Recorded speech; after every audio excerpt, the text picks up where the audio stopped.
بسم الله الرحمن الرحيم عن ابن عمر رضي الله تعالى عنهما قال أقام رسول الله صلى الله عليه وسلم بالمدينة 10 سنين يضحي رواہ الترمذی۔ ابن عمر رضی اللہ تعالیٰ عنہما بیان فرماتے ہیں کہ رسول اللہ صلی اللہ علیہ وسلم مدینہ منورہ میں 10 سال مقیم رہے اور آپ ہر سال قربانی کرتے رہے۔ دوستو،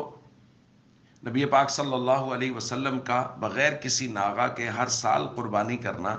یہ اس بات کی طرف اشارہ کرتا ہے کہ قربانی کرنا لازم ہے۔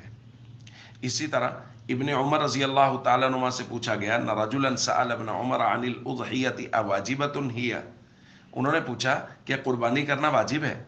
ابن عمر رضی اللہ تعالیٰ عنہ نے جواب دیا ضحى رسول اللہ صلی اللہ علیہ وسلم والمسلمون، نبی پاک صلی اللہ علیہ وسلم بھی مسلسل قربانی کرتے تھے اور مسلمان بھی آپ کے ساتھ قربانی کرتے تھے، یعنی صحابہ کرام۔ فأعادها علیہ، انہوں نے وہی سوال جو دوبارہ دہرا دیا، کیا قربانی واجب ہے؟ تو انہوں نے کہا اتعقلوا ضحى رسول اللہ صلی اللہ علیہ وسلم والمسلمون،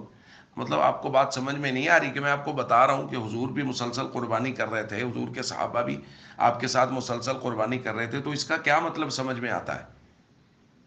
اسی طرح اس بات کو ہم سب اچھی طرح سمجھ لیں کہ جو چیز واجب ہوتی ہے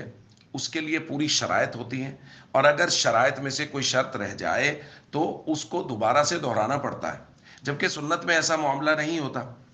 نبی کریم صلی اللہ علیہ وسلم نے عید کا خطبہ، عید الاضحیٰ کے خطبہ میں یہ بات ارشاد فرمائی لا يذبحن احدکم حتی یصلی،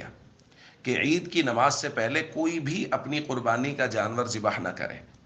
ایک صحابی کھڑے ہوئے، یا رسول اللہ وہ میرے پڑوسی بھوکے تھے اور گھر میں بھی کچھ نہیں تھا تو میں نے تو قربانی کا جانور پہلے ہی ذبح کر لیا۔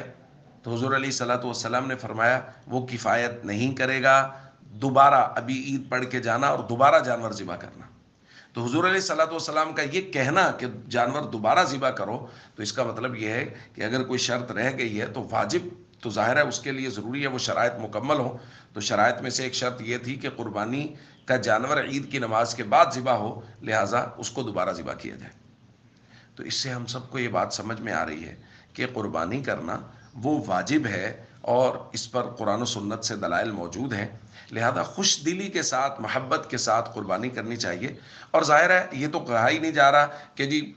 غریب سے غریب آدمی بھی قربانی کرے، بلکہ بتایا جا رہا ہے کہ بھائی نصاب ہے، اگر کسی کے پاس نصاب کے بقدر رقم ہے تو ظاہر ہے وہ اللہ نے دی ہے، اس دی ہوئی میں سے وہ قربانی کرے، اور اگر کسی کے پاس نہیں ہے تو اس کو دل چھوٹا کرنے کی ضرورت نہیں ہے۔ نبی کریم صلی اللہ علیہ وسلم اپنی امت کے نادار لوگوں کی طرف سے قربانی کر گئے ہیں،